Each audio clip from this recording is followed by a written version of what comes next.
অরিত্র অরিত্র দেখুন, আপনার আজকে জবাব চাই বাংলার প্রথমে আমি তোমাকে ইন্টারাপ্ট করছি। আজকে শুধুমাত্র তুমি এখানে এক্সপার্ট হিসেবে বা প্রতিদিন রেগুলার প্যানেলিস্ট হিসেবে আসনি। আমি তোমাকে নির্দিষ্টভাবে বলছি, তুমি অভিনেতা হিসেবে, তুমি টেকনিশিয়ান হিসেবে এবং তুমি সিনেমা বা এডিটিংটা বোঝো, সেই জায়গা থেকে ইউ আর দ্য জাজ স্যার। আমরা রিপাবলিক বাংলায় দুটো ক্লিপই দেখিয়েছি, তারপরেও যদি কেউ এরকম ব্লেম দেয়। দেখুন, মমতা বন্দ্যোপাধ্যায় কি ভয় পাচ্ছেন স্যার? না, মমতা বন্দ্যোপাধ্যায় ভয় পাচ্ছেন বলে আমি মনে করি না। তোমার যে প্রথম প্রশ্নটা ছিল যে মমতা বন্দ্যোপাধ্যায় কি ব্যাকফুটে, হ্যাঁ উনি ব্যাকফুটে। কী ধরনের ব্যাকফুটে? যখন প্রথম এই জনগণের গর্জন বিরোধীদের বিসর্জন ক্যাম্পেইন লঞ্চ হয়, সেই দিনের টেলিকাস্টটা চালিয়ে দেখো। সেই দিন থেকেই মমতা বন্দ্যোপাধ্যায় ব্যাকফুটে। যেই দিন থেকে পাওয়ার ডায়নামিক্স তৃণমূলের একটা পাওয়ার ট্রান্সফরমেশনের খেলাটা শুরু হলো এবং সভা যখন শেষ হয়, মাননীয় অভিষেক বন্দ্যোপাধ্যায় যখন বললেন যে সভা এখান থেকে শেষ হলো, শেষের সারি থেকে মমতা বন্দ্যোপাধ্যায় মাইকে বললেন যে আমি একটা স্লোগান দেব। অ্যাজ ইফ এই যে একটা পাওয়ারের রাজনীতি, এই যে ব্যাকফুটে চলে আসার খেলাটা শুরু হলো, সেই দিন থেকেই মমতা বন্দ্যোপাধ্যায় ব্যাকফুটে রয়েছে। আমি কি একটা স্লোগান দিতে পারি? এই যে অনুমোদন এই যে যেদিনকার ফুটেজটা দেখানো হচ্ছে সেই দিনকার। এইবার ঘটনাটা হচ্ছে যে এটা ঠিক কথাই যে ধর্মগ্রন্থ ইত্যাদি শেষ হয়ে যাবে। তুমি ভালো করে হিসেব করে দেখো, তুমি যদি number of text, number of words, number of pages, তাহলে সত্যিই তো এই যে জাজমেন্টগুলো বেরোচ্ছে, 283 পাতার জাজমেন্ট, সুপ্রিম কোর্টের জাজমেন্ট, ওবিসি সার্টিফিকেটের জাজমেন্ট, এই যে বছরের পর বছর সরকারকে একের পর এক বিভিন্ন অনাচারের যে জাজমেন্ট, সেই নাম্বার অফ টেক্সট যোগ করলে দেখা যাবে যে সত্যিই হয়তো বাড়তে বাড়তে সেটা এক একটা ধর্মগ্রন্থকে ছাড়িয়ে চলে গেছে, যে দুর্নীতির মোকাবিলা করবার জন্যে যে জাজমেন্টগুলো প্রকাশিত হয়েছে। এবং ফাইনাল কনক্লুশন হচ্ছে এই যে উনি বলছেন যে এই যে স্টেট ক্যাপচার্ড মিডিয়া, যখন কলকাতা হাইকোর্টের ডিভিশন বেঞ্চের পক্ষ থেকে এই রায়টা বের করা হয়েছিল, তার কিছুদিন মানে তার ঠিক পরের দিনই সম্ভবত স্টেট ক্যাপচার্ড একটি খবরের কাগজ, আমার নাম মমতা বন্দ্যোপাধ্যায় নয়, আমি তার নামটা করব না, সেখানে জাস্টিস দেবাংশু বসাককে নিয়ে একটা প্রতিবেদন লেখা হয়েছিল যে উনি ভুয়ো বিচারপতি, ওনার বিচারপতি ওটা ব্যাকডোর দিয়ে হয়েছে। কি ফ্যাক্ট হিসেবে বলেছিলেন? ফ্যাক্ট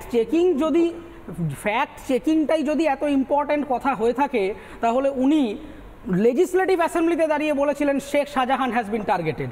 সেই শেখ শাহজাহান কিন্তু আজকে জেলে। তাহলে কে ফ্যাক্ট চেক করছে? আপনি একটা মিডিয়া হাউস, আপনার দায়বদ্ধতা যতটা না আছে তার থেকে অনেক বেশি দায়বদ্ধতা নিশ্চয়ই আছে লেজিসলেটিভ অ্যাসেম্বলিতে।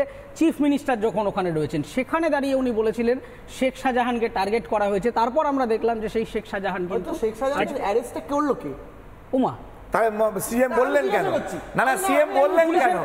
না তাহলে বলো বিধানসভায় বলছেন, কারণ বিধানসভায় দাঁড়িয়ে সেখানে আমি দুজনকে থামাচ্ছি, আমার সময় বেশি নেই, আমি দুজন। আচ্ছা, তোমাকে খেলতে হবে না, তোমাদের খেলা এমনিতেই বন্ধ হচ্ছে, তুমি বেশি খেলো না।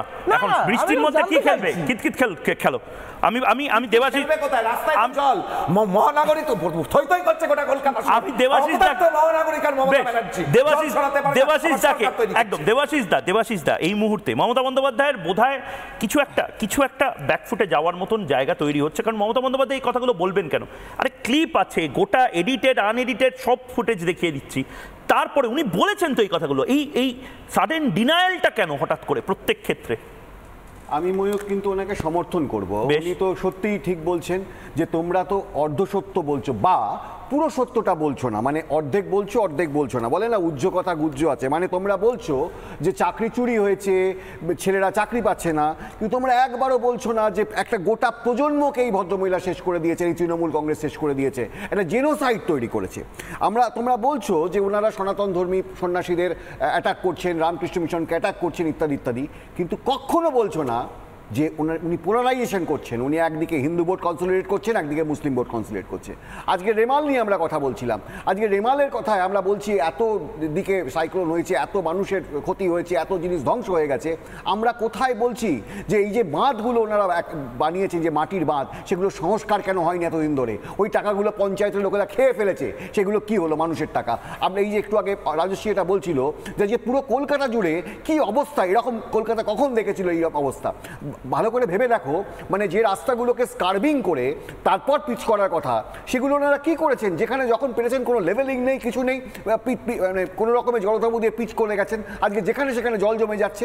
এই কথাগুলো তোমরা বলছো না, মানে তোমরা পুরোপুরি জিনিসটাকে দেখাচ্ছ না। এটাই বোধহয় ওনার আপত্তি হচ্ছে। আজকে আমরা চাই যে তোমরা পুরো সত্যিটা দেখাও, মানে অর্ধেক বলছো না কেন?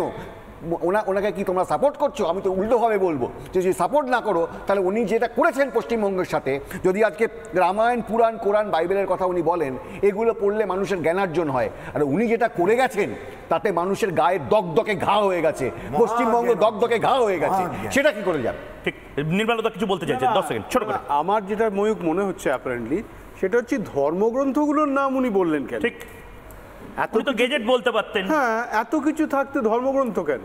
আমার কিন্তু মনে হচ্ছে এর একটা কোনো প্রিলিউড আছে, মানে বেসিক্যালি উনি নিজে একটা কোনো হিন্ট দিয়েছিলেন এবং তারপর আমরা সবাই মিলে ওইটা নিয়ে পড়াতে, ধরুন আমাদের যে উনি গালমন্দ করেছেন এটা আমাদের প্রফেশনাল হ্যাজার্ড, ঠিক আছে, আমরা এটাকে পুরস্কার হিসেবেই নিচ্ছি, আমরা তিরস্কার, কিন্তু একটা জিনিস হচ্ছে এটা কেন ধর্মগ্রন্থ কেন? ঠিক কিছুদিন আগে প্রধানমন্ত্রী একটা কথা বলেছেন, আপনারা এটা ওভারলুক করে যাচ্ছেন। বলেছেন আমি পরমাত্মার নির্দেশে 2047 সাল অবধি আমার কাজ করে যাব। ঠিক একই রকমভাবে একটু অন্য সুরে মমতা বন্দ্যোপাধ্যায় সেইটাকে কাউন্টার করলেন যে পুরাণ, রামায়ণ এইগুলো সমস্ত শেষ হয়ে যাবে কিন্তু ওর কাজ কোনোদিন শেষ, ফিরিস্তি দেওয়া শেষ হবে না।